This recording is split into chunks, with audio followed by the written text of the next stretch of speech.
Brought you by Meghdoot Madhushunya. थक गए? हाँ, मुझे डायबिटीज है। ये लो मेघदूत मधुशून्य, एनर्जेटिक रखता है। अरे वाह। मेघदूत मधुशून्य खाओ, फिट एंड फाइन हेल्थ बनाओ।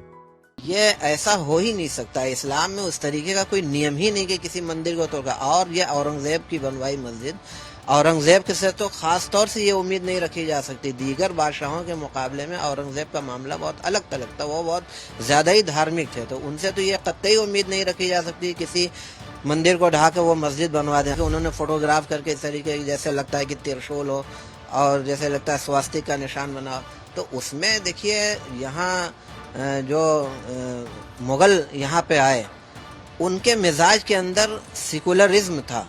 वो अपने साथ साथ हिंदू भाइयों को, तमाम मज़ाहिब के लोगों को लेकर चलते थे।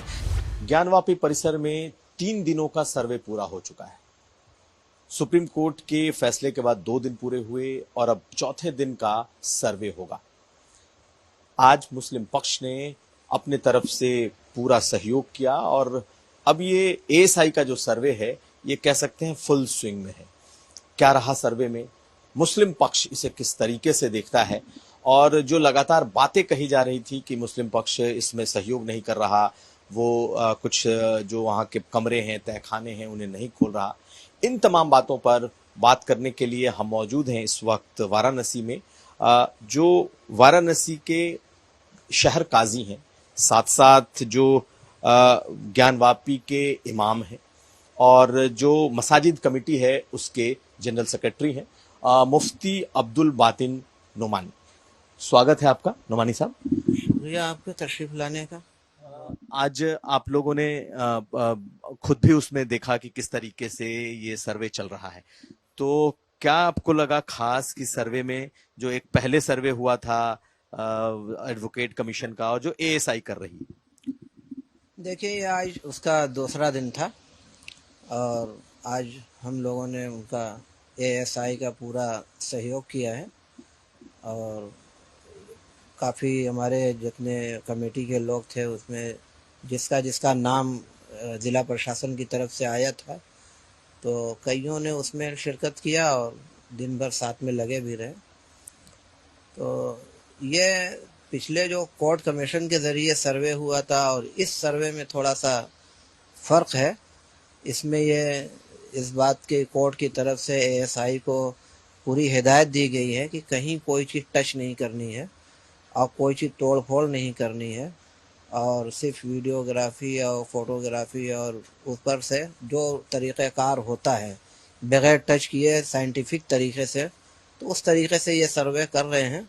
और हम लोगों ने उसमें आज मस्जिद के अंदरूनी हिस्से में सर्वे हुआ था और वहाँ पे पैमाइश हुई और जो कुछ भी उनको लिखना नापना था और फोटोग्राफ जिसके जिसके लेने थे वो सब उन्होंने किए। तो हम लोगों ने पूरा सहयोग किया और जहाँ तक इसकी बात है कि भाई मुस्लिम पक्ष ने उसका विरोध, तो विरोध हमारा जो था वो सर्वे को लेकर नहीं था।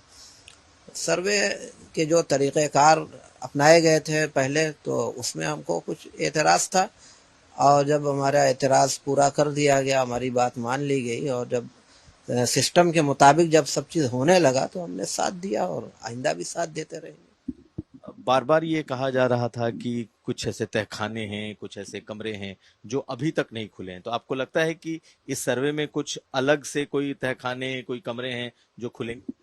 भाई, जो मस्जिद के दक्षिण साइड का जो तहखाना है आज खुला था और ये जो कहा जाए कि नहीं, तो कल तक तो हमसे कोई चाबी वगैरह मांगी ही नहीं गई थी, आज मांगी गई। हमने अपनी निगरानी में दक्षिण जानिब का जो तहखाना है, एएसआई के लोग बाकायदा अंदर दाखिल हुए थे, पूरा सर्वे किया है, नीचे दाखिल हुए, ऊपर नमाज जहाँ होती है उस हिस्से में पूरा सब कुछ किया है उन्होंने। और आगे जहाँ भी वो कहेंगे, जिन कमरों के अंदर जहाँ भी ज़रूरत होगी वहाँ उनको साथ दिया जाएगा और सर्वे कराया जाएगा।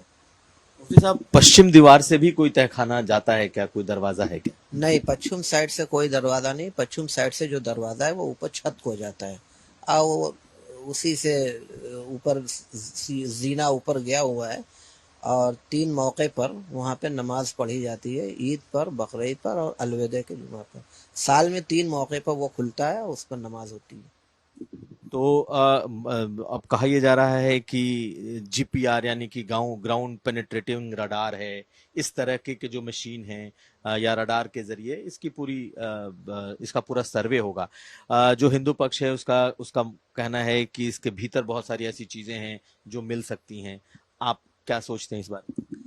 भाई, मस्जिद है, मस्जिद थी, मस्जिद है और मस्जिद रहेगी भी।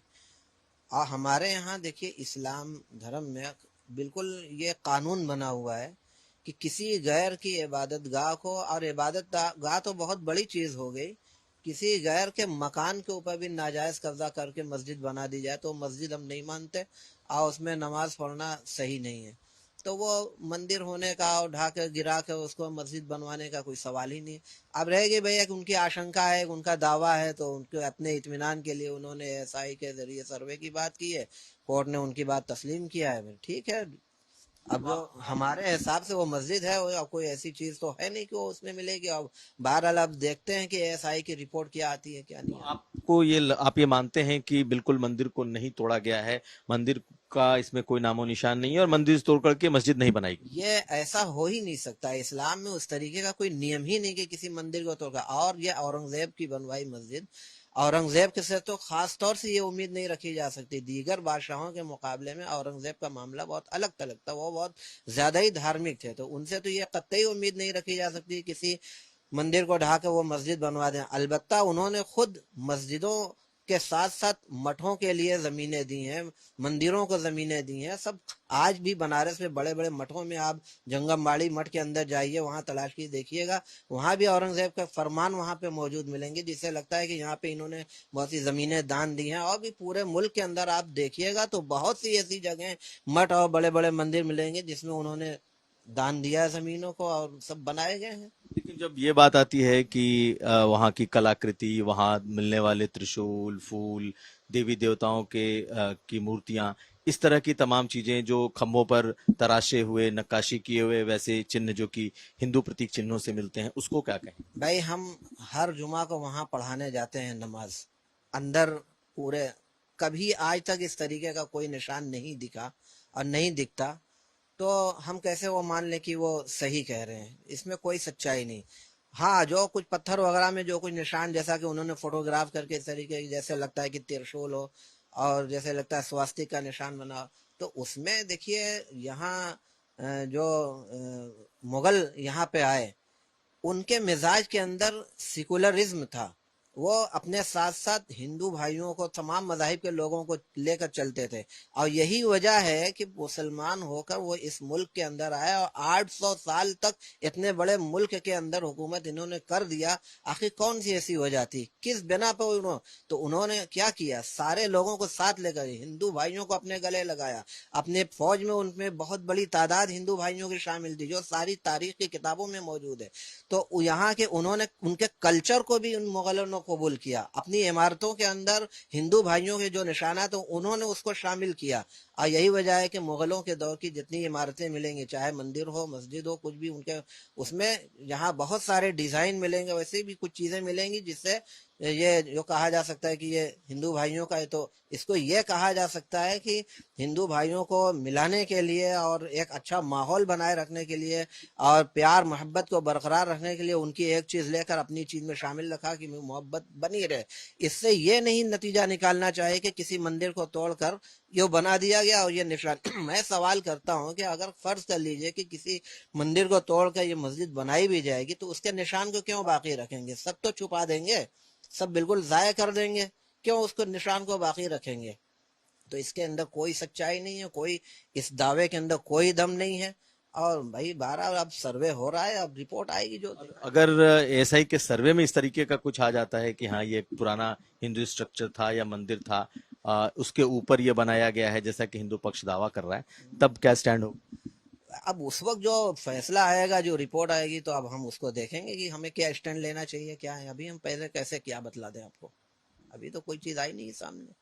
तो आपका मानना है कि जो भी प्रतीक चिन्ह दिख रहे हैं ये औरंगजेब की बनाई हुई है, बेशक वो हिंदू धर्म से मैच खाते?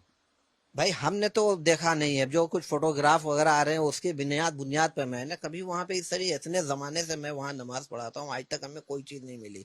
और जिन चित्रों को दिखा के ये दावा किया जा रहा है, अब किस जगह के हैं, कहाँ के हैं, हमने तो वहां देखा नहीं कभी। हमने जो फोटोग्राफ अखबारों में छप गए, टीवी पे आ गए, वो सिर्फ मैंने देखे। मैंने आज तक वहां इस तरीके का कोई निशान नहीं देखा। एक जमाने से मैं वहां नमाज पढ़ाता आ रहा हूँ। अब मैं ही क्या, मुझसे पूर्वज न जाने कितने, किसी ने आज तक कोई नहीं, मुझसे वो बड़ी उम्र दराज लोग 70 80 80 साल के लोग इस जमाने से नमाज पढ़े, किसी ने नहीं देखा। तो अब कहाँ से का वो निशान है, किस साइड से इन्होंने लिया, कैसे क्या किया, ये तो अल्लाह ही बेहतर जानता है। तो अब जब इसका सर्वे हो जाएगा एएसआई का, उसके बाद आप कहने की स्थिति में हो? हाँ, सर्वे की रिपोर्ट का हमें भी इंतजार है, और जी रिपोर्ट जैसी आएगी उस हिसाब से हम देखेंगे हमें क्या करना है क्या नहीं करना है, उस वक्त हम बताएंगे फिर।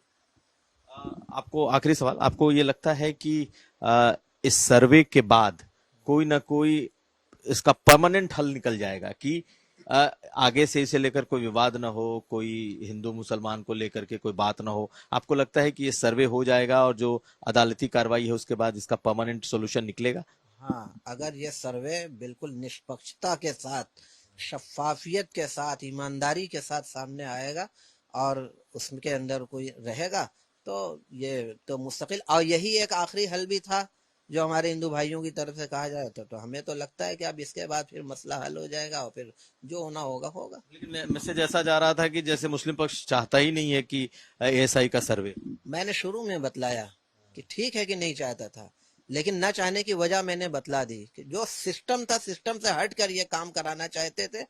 और हमने जिला प्रशासन के बड़े बड़े अधिकारियों, डीएम और पुलिस कमिश्नर ने जब हम लोगों को बुलाया था उस दिन कि कल से सर्वे होने वाला है, आप लोग आइए, तो हमने पूरा एतराज जतलाया और हमने कहा कि भाई ये सिस्टम से हट कर हो रहा है। और हमारा अगले ही दिन सुप्रीम कोर्ट में याचिका दाखिल होने वाली थी, सुनवाई होने वाली थी इन सारी चीजों की बुनियाद पे, बल्कि हम लोगों ने लिखित रूप से डीएम साहब को दिया कि भाई आप हमारी इस बात को, उन्होंने तस्लीम भी किया कि हाँ नहीं, आप लोगों का कहना तो सही है, लेकिन वो मजबूर थे बेचारे। भाई डीएम वगैरह भी, जितने पुलिस बड़े अधिकारी होते, वो भी तो ऊपर के आदेश ही के मुताबिक चलेंगे, तो वो चाह कर भी वो क्या कर सकते थे। दरखास्त हमारी ले लिया उन्होंने, कहा कि हम आगे बढ़ाएंगे, लेकिन बहरहाल बढ़ाया कि नहीं बढ़ाया, हमारी दरखास्त मंजूर नहीं हुई। और लेकिन अगले दिन जब सुप्रीम कोर्ट के अंदर समाज शुरू हुई, सुप्रीम कोर्ट ने आर्डर दिया कि उसको रोका जाए, तो रोका गया, और उसके बाद फिर हाई कोर्ट के डिफर किया गया। हाई कोर्ट से जब फैसला आया तो फिर शुरू हुआ ये सब। चलते चलते एक और आखिरी सवाल, वो मुख्यमंत्री योगी आदित्यनाथ ने जिस तरीके से बातें कही कि दीवारें जो हैं वो चीख चीख कर कह रही हैं कि ये क्या है, और मुसलमानों को अपने तरफ से इसके समाधान के लिए आगे बढ़ना चाहिए, उनके तरफ से पहल होनी चाहिए, आप इसको कैसे? पहली बात तो ये है कि कई बार वो योगी जी मस्जिद के अंदर गए हुए हैं, इतना दावे से कह रहे हैं, वो है मतलब जैसी बातें उन तक पहुंचाई गई हैं उसी आधार पर उन्होंने इस तरीके की बात कही है, और हकीकत से इसका कोई ताल्लुक नहीं है। उन्होंने कहा कि मुस्लिम पक्ष को मान लेना चाहिए कि हमारे पूर्वजों ने गलती किया, शासकों ने गलती, कोई गलती नहीं किया। जब गलती नहीं किया तो मानने का कोई सवाल ही नहीं।